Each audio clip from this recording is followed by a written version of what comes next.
శుభకార్యాలకు పూజార్ల కోసం వెతుకుతున్నారా? ఇక నుండి అవసరం లేదు. పూజారీస్.com లో అతి తక్కువ ధరలకే పూజార్లను ముందే బుక్ చేసుకోండి. వెంటనే కాల్ చేయండి.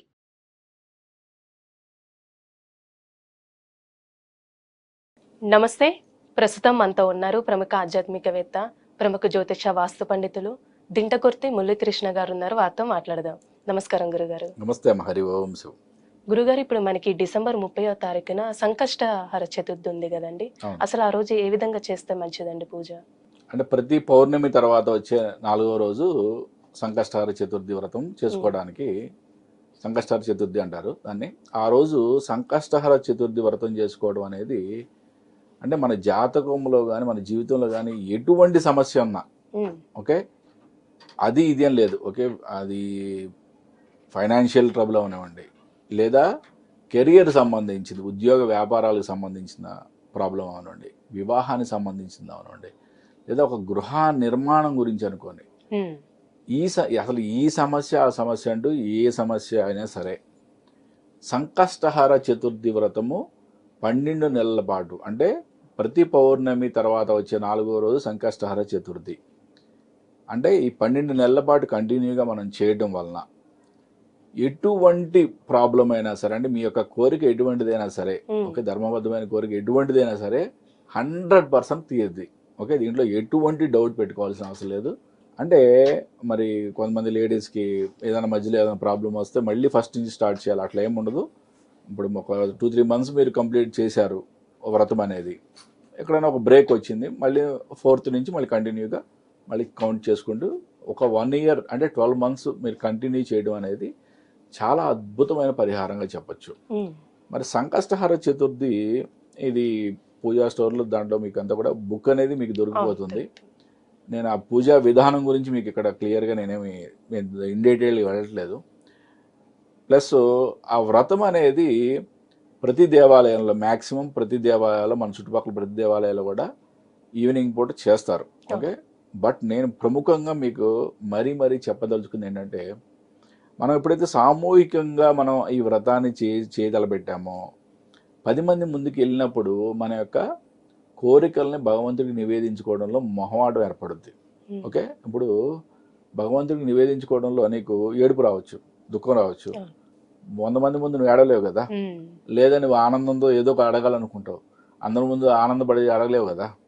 కాబట్టి ఏంటంటే ఉదయాన్నే సూర్యోదయానికన్నా ముందు లేవగలిగితే లేచి తలారా స్నానం చేసి ఇంట్లో ఈ పూజా విధానం మొత్తం కూడా మార్నింగ్ చేసుకొని కంప్లీట్గా మీ యొక్క కోరికల్ని భగవంతుడి ముందు పెట్టుకొని, మీ అప్లికేషన్స్ పెట్టుకొని ఈవినింగ్ మళ్ళీ కంపల్సరీగా గుళ్ళో అందరితో పాటుగా ఈ వ్రతాన్ని చేసుకొని చంద్రుడిని చూసి ఉపవాసాన్ని వదిలేయడం అనేది అద్భుతమైన వ్రతం కింద చెప్పచ్చు. ఎవరైతే ఈ వ్రతం 12 నెలల పాటు చేస్తారో అంటే వాళ్ళకి ఎటువంటి కోరికైనా సరే, ఓకే, ధర్మబద్ధమైన కోరిక ఎటువంటిదైనా సరే, చెప్పే కదా, అది డబ్బుకు సంబంధించింది అవనండి, ఉద్యోగానికి సంబంధించింది అవనండి, వ్యాపారానికి సంబంధించింది, వివాహ సంతాన గృహ నిర్మాణానికి సంబంధించింది, కోర్టు వ్యవహారాలకు సంబంధించింది, అంటే ఇది అది ఏది ఏదైనా ఒక కోరిక, ఏ కోరికైనా ధర్మం మీ పక్షాన ఉంటే 100% జరిగి తీరుద్ది. ఇక్కడ మనం మెయిన్గా ఇంపార్టెంట్గా మన ఇంట్లో చేసేటప్పుడు మనం కంప్లీట్ డివోషన్గా భక్తి శ్రద్ధలతో మనం చేయడం అనేది చాలా ఇంపార్టెంట్. ఎందుకంటే మనం సాయంత్రం అక్కడ వెళ్ళినప్పుడు ఆ దేవాలయంలో అందరితో కలిసి చేసేటప్పుడు మనం అంత డివోషన్గా, అంత భక్తి శ్రద్ధలు, ఎందుకంటే మనకి అక్కడ బాధ వచ్చింది ఏడవలేము. ఓకే, కాబట్టి ఈ అడ్డంకులు ఉంటాయి. కాబట్టి ఉదయాన చక్కగా ఈ వ్రతాన్ని ఇంట్లో చేసుకోండి. పూజా విధానం అంతా బుక్లో ఉంటుంది, చాలా సింపుల్ విధానమే ఉంటుంది, అంతా కూడా ఇంట్లో చేసుకోండి. స్వామివారికి ఇంపార్టెంట్గా గరిక పెట్టడం ఒకటి, కుడుములు నైవేద్యంగా పెట్టడం ఒకటి, మోదకులు, ఈ 2 కూడా చాలా ఇంపార్టెంట్గా చేయాలి. అంటే ఆయన నివేదించే వాటిల్లో కంపల్సరీగా కలువ పూలు దొరికితే కలువ పూలతో కూడా స్వామివారిని అర్చించడం అనేది చాలా విశేషమైన ఫలితం ఇస్తుంది. గరిక కంపల్సరీగా, గరిక ఆయన యొక్క అష్టోత్తరం చదివేటప్పుడు గరికతో పూజ చేయడం అనేది చాలా ఇంపార్టెంట్. మోదకులు కుడుములు పెట్టడం అనేది కూడా ఆయనకి లడ్డూలు కానీ, మోదకులు కానీ, కుడుములు కానీ ఏదైనా సరే ఆయనకి నివేదించడం అనేది కూడా ఇంట్లో చేసినప్పుడు చాలా అద్భుతమైన ఒక రెమెడీ కింద చెప్పచ్చు.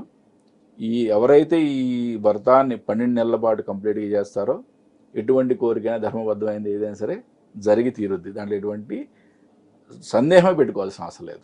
గురుగారు అలానే ఏమైనా అభిషేకం అనేది చేయొచ్చా అండి ఈ సంకష్టహర చతుర్థి అంటే రోజు? ఇక్కడ స్వామివారికి అధంగ పూజ, షోడశోపచార పూజ, ఉమ్, అష్టోత్తరము, ఓకే, వీటితో పాటుగా అభిషేకం చేయదలుచుకున్న వాళ్ళు అభిషేకం చేసుకోవచ్చు. ఓకే, దాంట్లో ఎటువంటి రిస్ట్రిక్షన్స్ ఏముండదు. ఉమ్, బట్ ఈ వ్రత విధానంలో కంపల్షన్ అనేది ఏముండదు. బట్ కంపల్సరీ చేయాల్సినవి మనం అన్నీ కూడా మనకి పూజా విధానంలో బుక్లో క్లియర్గా ఉంటుంది. మరీ చెప్తున్నాను, అంటే ఎవరైనా సరే దొరకదు, మాకు గరిక దొరకదు అని కానీ, కలుపులు దొరకవు అని కానీ, లేకపోతే ఆ స్వామివారికి నివేదించే మనం చేయలేమనే వాటిలో కానీ ఎక్కడ కూడా, అంటే మీకు దొరికినంత వరకు మీరు చేసుకోండి. ఓకే, దొరకనివి భగవంతుడికి వదిలేసేయండి. బట్ మీరు చేసే ప్రతిదీ కూడా భక్తి, శ్రద్ధ, ఈ రెండు చాలా ఇంపార్టెంట్. ఒక డిష్ తయారు చేస్తున్నామంటే మనకి దాంట్లో వేసే తాలింపులో వేసే ఇంగ్రీడియంట్స్ ఎంత ఇంపార్టెంటో, భగవంతుడికి చేసే పూజలో ఓన్లీ 2 ఇంగ్రీడియంట్స్, ఉమ్. భక్తి, శ్రద్ధ.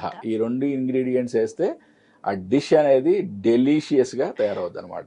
చాలా చక్కగా తెలియజేస్తారు గురుగారు, ధన్యవాదాలండి. నమస్తే అమ్మ. హరి ఓం శివం. చూసారు కదండి, సంకష్టహర చతుర్థి రోజు ఏ విధంగా పూజ చేస్తే మంచిది గురుగారు మాటలు మనకి తెలియజేశారు కదా. అలానే మీ జాతకానికి సంబంధించి కానీ, మీ ఇంటి వ్యాపార వాస్తు సంబంధించి ఎలాంటి విషయాలైనా మీరు తెలుసుకోవాలనుకుంటే స్క్రీన్ మీద కనిపిస్తున్న నెంబర్కి కాల్ చేసి గురుగారిని సంప్రదించవచ్చు. ఇలాంటి విశేషమైన అంశాలతో మళ్ళీ మీ ముందుంటాను. ధన్యవాదాలు.